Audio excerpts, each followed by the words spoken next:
Le mot état d'ivresse m'a fait penser à Guy Debord, panégyrique. J'ai une petite phrase pour vous. J'ai écrit beaucoup moins que la plupart des gens qui écrivent, mais j'ai bu beaucoup plus que la plupart des gens qui boivent. L'écriture doit rester rare, puisqu'avant de trouver l'excellent, il faut avoir bu longtemps. Est-ce que vous avez beaucoup bu? J'adore cette première question. Est-ce que j'ai beaucoup bu? Non, mais je pense que comme tout le monde, je bois parfois un peu plus que je ne devrais et que parfois je suis un peu à la limite. Et en fait, en écrivant le livre, je me suis rendu compte que beaucoup de gens étaient dans cet état. Mais je ne suis pas en état d'ivresse, pas encore. Mais c'est vrai que le livre m'a beaucoup fait réfléchir à ce que c'était la dépendance et l'obsession de devoir chercher quelque chose, d'être dans cet état d'addict. En fait. Donc j'essaye de prendre plus soin de moi.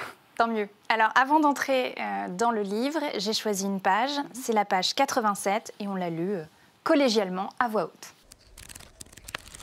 Au point où j'en suis, je n'ai qu'à tout reprendre depuis le début. Pour ce faire, il n'y a pas de secret, ni inspiration qui vous foudroie sur place, ni petite voix murmurant à votre oreille. Un grand verre de gin, voilà ce qu'il me faut. Je dis verre et grand pour la beauté du geste, mais en réalité, je bois directement au goulot de ma flasque.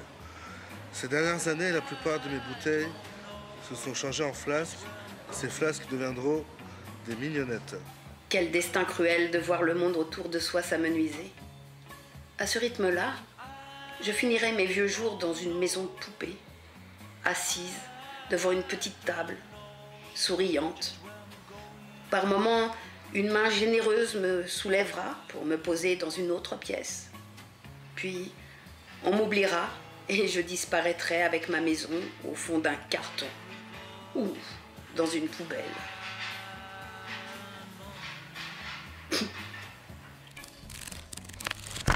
Tu sais ce que c'est, une mignonnette? Une mignonnette? Non mais ça a l'air coquin. Hein. Elle est à l'alcoolique en fait. Ouais, c'est ce que j'ai compris, ouais, c'est ce que j'ai compris, ouais, c'est son truc, l'alcool.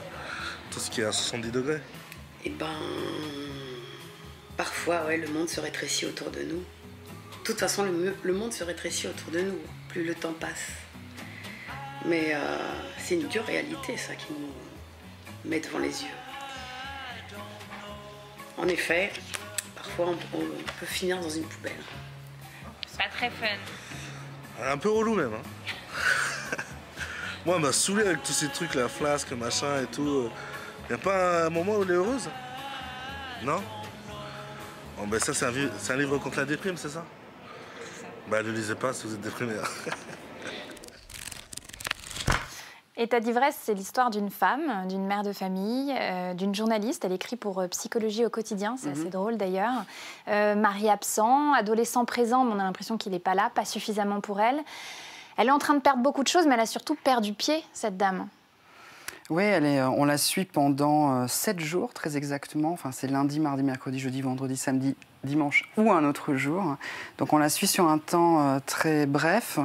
Et on va assister à sa longue descente aux enfers qui a commencé, on ne sait pas pourquoi, on ne sait pas pour quelle raison, parce que je n'avais pas du tout envie de faire de l'explication psychologique facile, d'où cette ironie qu'il y a dans le texte. Elle est journaliste pour un magazine psychologique, elle pense avoir toutes les réponses aux problèmes du couple avec son fils, mais en fait elle n'en a aucun.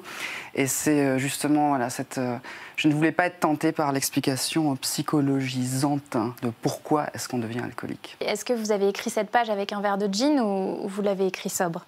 Non, j'écris toujours sobre. Je suis incapable d'écrire le soir, par exemple, si j'ai bu un verre. Impossible. Non, moi, je suis du matin et de l'après-midi.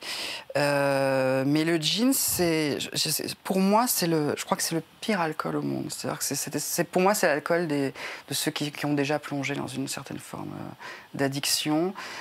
C'est l'alcool des alcooliques. Et ça m'a toujours... Je pense que si on m'offrait un verre de gin, je pourrais m'enfuir en courant. Je ne sais pas pourquoi. C'est à l'intérieur, c'est comme ça. En moi, le gin m'effraie, me terrifie en fait.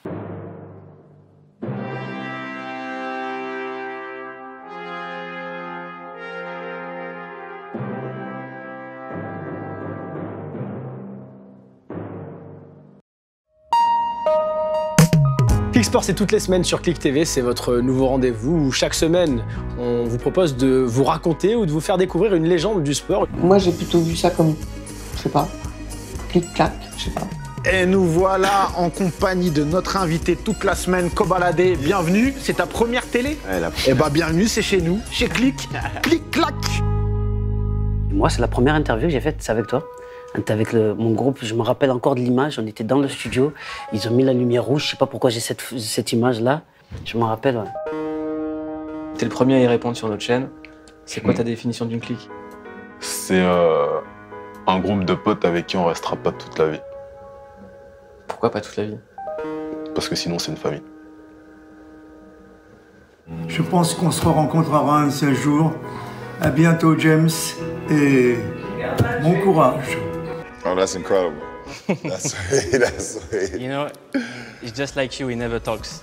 Bienvenue pour la première de Parle-moi. Dans Parle-moi, on va parler littérature, mais pas de livre, puisqu'il paraît qu'aujourd'hui on ne lit plus. Donc à défaut d'un livre, on va parler d'une page. Chaque semaine, on va recevoir des gens qu'on trouve inspirants, qui vont venir partager leur expérience sur un sujet qui touche tout le monde. Et la première qui arrive, c'est la confiance en soi. Et ça se voit, on est au top. Que suis-je? Je suis chinois. J'ai des cheveux un peu bizarres. Je suis un peu chelou, d'une façon générale, je suis chelou. Mais j'ai un talent de ouf. Je suis Bounaïmin et j'arrive sur Clic TV.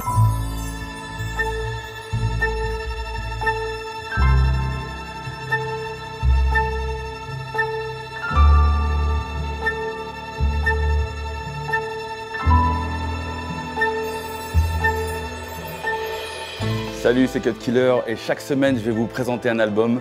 Et cette semaine, Ready to Die de Notorious B.I.G. J'en fais bien. Mouloud, c'est pour toi. Reportage spécial en direct de la Somalie avec Jérôme Jarre ici.